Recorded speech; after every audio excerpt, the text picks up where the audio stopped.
Doctor Sandeep గారు, ఇప్పుడు చిన్నపిల్లల్లో వచ్చే సమస్యలు ఏముంటాయండి? ఇది పీడియాట్రిక్ యూరాలజీ అంటారండి.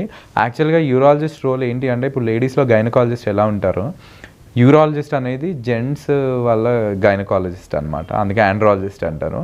సో ఇప్పుడు జెంట్స్లో చిన్నప్పటి నుంచి, పుట్టినప్పటి నుంచి ఏజ్ పెద్దగా అయ్యే వరకు ఏదైతే ఉంటుందో అందులో అన్నీ ఫస్ట్ పీడియాట్రిక్స్ ఉంటుంది, తర్వాత అడాలసెంట్ ఆర్ ట్రాన్సిషనల్ యూరాలజీ అంటారు, తర్వాత ఏదైనా సంతానం సమస్యలు వస్తే ఆండ్రాలజీ పార్ట్ ఉంటుంది, తర్వాత ఎట్లాగో మిడ్ లైఫ్ అంతా ఇది ఉంటుంది, తర్వాత జిరియాట్రిక్ యూరాలజీ అని కూడా అంటారు.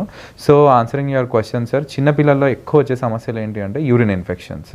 యూరిన్ ఇన్ఫెక్షన్స్ ఎందుకు ఎక్కువ వస్తాయి అంటే, ఇవాళ రేపు తల్లి తండ్రి ఇద్దరు బిజీ, డాక్టరు కేర్ టేకర్ మీద వదిలేస్తారు. వాళ్ళు ఏం చేస్తారంటే డైపర్స్ వేసేస్తారు.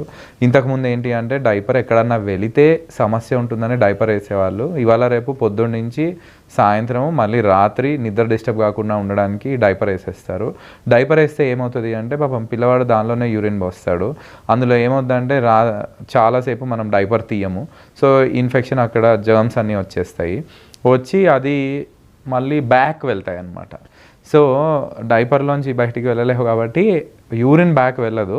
ఆ జర్మ్స్ అంటారు కదా, మైక్రో ఆర్గానిజమ్స్, అవి బ్యాక్ వెళ్ళి యూరిన్ ఇన్ఫెక్షన్స్ కాజ్ చేస్తాయి. అందుకని ఫస్ట్ ఎవరైనా యూరిన్ ఇన్ఫెక్షన్ చిన్నపిల్లలు యూరిన్ ఇన్ఫెక్షన్తో తీసుకొని వస్తే వాళ్ళ తల్లిదండ్రులు ఫస్ట్ పిల్లలకి కాదు తల్లిదండ్రులను ఎడ్యుకేట్ చేస్తాము. కొంచెం మీరు టైం స్పెండ్ చేయాలి అండ్ షార్ట్ కట్స్ వెతుక్కోవద్దు డైపర్స్తో. వీటితో డైపర్ తీసేసి డ్రైగా పెట్టిస్తాము. సో దాంతో ఏమవుతుంది అంటే యూరిన్ ఇన్ఫెక్షన్ అనేది ఊరికే రావడం తగ్గుతుంది. ఒకటి యూరిన్ ఇన్ఫెక్షన్ అండి. ఇంకొకటి ఏం చేస్తారంటే క్లీనింగ్. ఇది లేడీస్ అంటే పర్లేదు, జెంట్స్కి ఏమవుతుంది అంటే ఆ అంగం దగ్గర చర్మం ఉంటుంది కదా, అది అతుక్కుపోయి ఉంటుంది.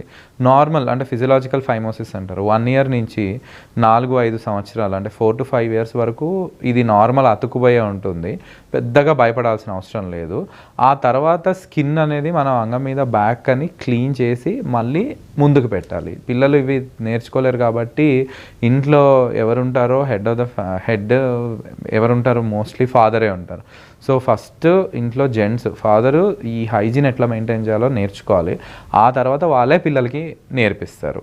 అండ్ ఇప్పుడు ఫైమోసిస్ వచ్చింది అనుకోండి, సో ఇప్పుడు సుంతి ఆపరేషన్ అంటే సర్కంసిషన్ అంటారు. అది ఒక 5 years 6 years తర్వాత అవసరం ఉంటే చేయాల్సి వస్తుంది. లేకపోతే ఊరికే యూరిన్ ఇన్ఫెక్షన్స్ వస్తాయి అన్నమాట.